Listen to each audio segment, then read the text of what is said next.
Assalamu alaikum. Hope you are doing great and enjoying your day in a vibrant way. This is Kuratulain and you are watching Grammar Insights. अपनी पिछली videos में मैंने parts of speech को cover up किया और आज हम articles को डिस्कस करेंगे। कुछ लोग आर्टिकल्स को पार्ट्स ऑफ स्पीच में इंक्लूड करते हैं, कुछ लोग इंक्लूड नहीं करते हैं। व्हाटसोएवर इज द केस, हम इसको आज देख लेते हैं। How many types of articles are there? There are two types of articles, definite articles and indefinite articles. आज हम definite articles को डिस्कस करेंगे। So, are you ready for it? Okay, let's get started. Definite articles basically articles की place जो है, position जो है वो noun से पहले लगती है, यानी noun से पहले हम articles को use करते हैं। तो definite articles कौन से होते हैं? The definite article in English is the. Definite article English में हम the को कहते हैं।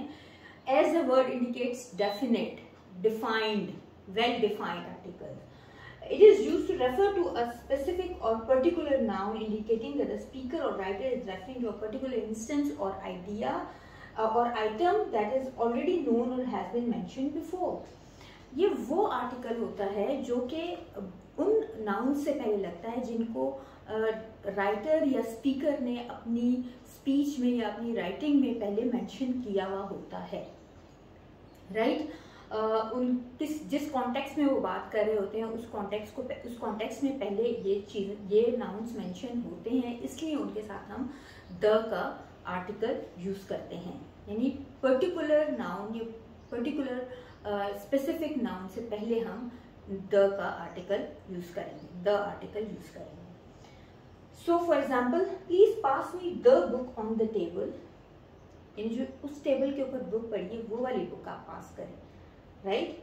जिस टेबल की बात हो रही है वो it must be mention before. The cat is sitting on the window sill. जिस कैट की बात हो रही है, जिस विंडो सिल की बात हो रही है, it must be mention before. तो उसको जो है उन्होंने द से रेफर किया, द से हाईलाइट किया है। द कैट, वो वाली कैट जिसका पहले जिक्र हो चुका है, is sitting on the window सिल, उस विंडो सिल का जिसका पहले जिक्र हो चुका है, right? So this is the definite article. अब हम वो situations देख लेते हैं जिस situation में ये article use किया गया है, right? It is used in the following situations. Number one situation क्या है? When referring to a specific noun that is known to both the speaker, writer and the listener, reader. जब ये किसी ऐसे noun का जिक्र कर रहे हैं जिसका स्पीकर और लिसनर दोनों को आइडिया हो, जिसका राइटर और रीडर दोनों को आइडिया हो। For instance, have you seen the movie we watched last night? हमने वो मूवी देखी जो हमने रात को देखी थी, यानी वो पर्टिकुलर मूवी की बात करें, वो वाली मूवी जो रात को देखी थी, इसलिए उससे पहले द का यूज हुआ है। पर्टिकुलर मूवी जो कि रात को देखी गई थी, वो मूवी आपने भी देखी है, तो उसके लिए हमने द का, मूवी से पहले द आर्टिकल यूज किया। So, what is the second situation? When referring to a unique noun that is one of its kind. जब किसी ऐसे नाउन का जिक्र किया जाए जो कि अपनी काइंड में एक ही हो, जैसे कि the sun rises in the east. सन अपनी काइंड का एक ही नाउन है, इसलिए उससे पहले हम the sun लगाएंगे। the sky, the earth, right? So, this is the second situation. Look at the third situation. When referring to a noun that has already been mentioned, जब ऐसे नाउन का जिक्र किया जाए जो कि पहले मेंशन किया गया हो। For instance, I saw a bird, मैंने एक बर्ड देखा। The bird was singing beautifully, वो बर्ड जो मैंने देखा था वो बहुत खूबसूरती से सिंग कर रहा था।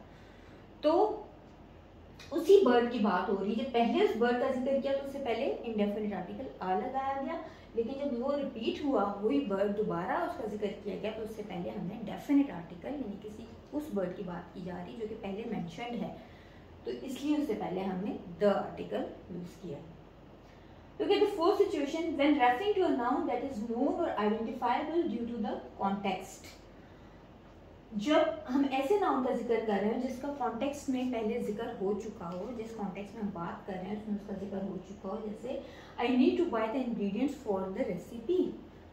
जिस रेसिपी को, जो रेसिपी अंडर डिस्कशन है, जिसको वो लोग बनाना चाह रहे हैं, जिस रेसिपी को फॉलो करना चाह रहे हैं, उसके लिए वो जो इंग्रेडिएंट्स चाहिए वो मैं बाय करना चाहता हूँ। I want to buy the ingredients for the recipe, right? So दोनों चीज़ों का, रेसिपी का, इंग्रेडिएंट्स का, रेसिपी का पहले जिक्र आ चुका है, जिस कॉन्टेक्स्ट में बात कर रहे हैं इसलिए उसके साथ द लगाया, और इसीलिए कि जो रेसिपी का जिक्र हो रहा है तो उसके लिए जो इंग्रेडिएंट्स चाहिए उससे पहले भी हमें द का आर्टिकल यूज़ किया। अब हम देख लेते हैं कि किन जगहों पे आर्टिकल द को हमने ओमिट करना होता है, कहाँ पे हमने द का यूज़ नहीं करना होता, right?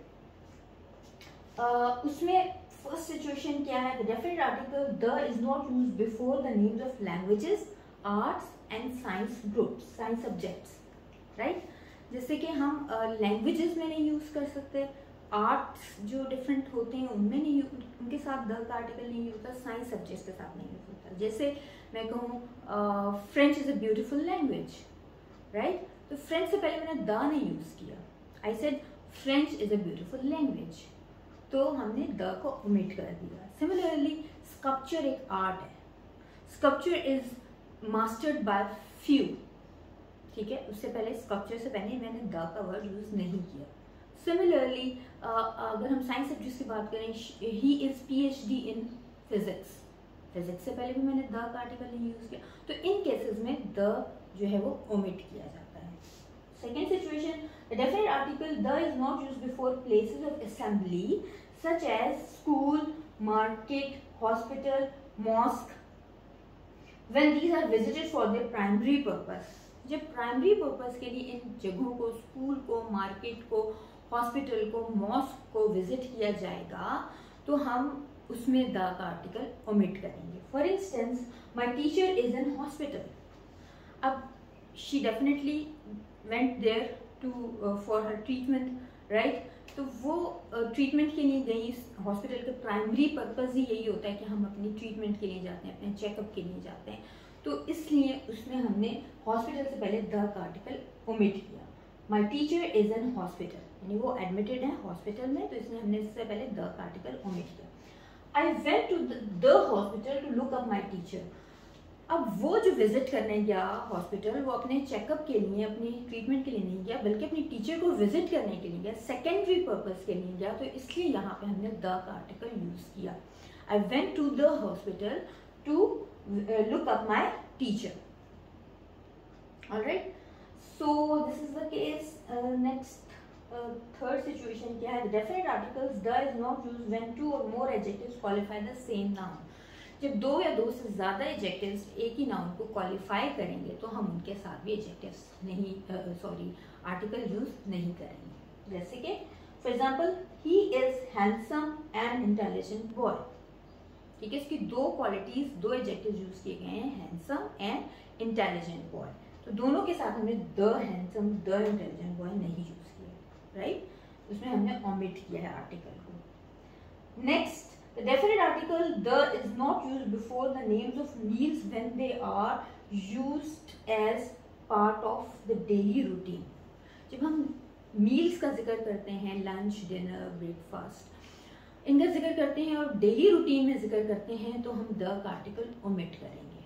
For instance, we did not have dinner today, मैंने ये नहीं कहा we did not have the dinner today, I said we did not have dinner today, क्योंकि हम डेली रूटीन की बात करें कि आज हमने खाना नहीं खाया, तो उसमें हमने द का आर्टिकल ओमिट किया। बट इन केस आप सोशल गैदरिंग की बात करेंगे, किसी पर्टिकुलर लंच की बात करेंगे, किसी पर्टिकुलर डिनर की बात करेंगे, in which you are invited as a guest, तो उसमें फिर आप द का आर्टिकल यूज करेंगे। For instance, I could not attend the lunch yesterday, I could not attend the lunch yesterday, मैं येस्टरडे जो लंच में जहाँ पे मैंने जाना था, मैं वो अटेंड नहीं कर सका। So these are the dos and don'ts of article the. Definite article को हमने आज कवर अप किया। इंशाल्लाह पार्ट 2 में मैं इनडेफिनेट आर्टिकल को डिस्कस करूँगी। I hope you like my video. Do not forget to subscribe my channel, also press the bell icon. Have a wonderful day. अल्लाह हाफिज।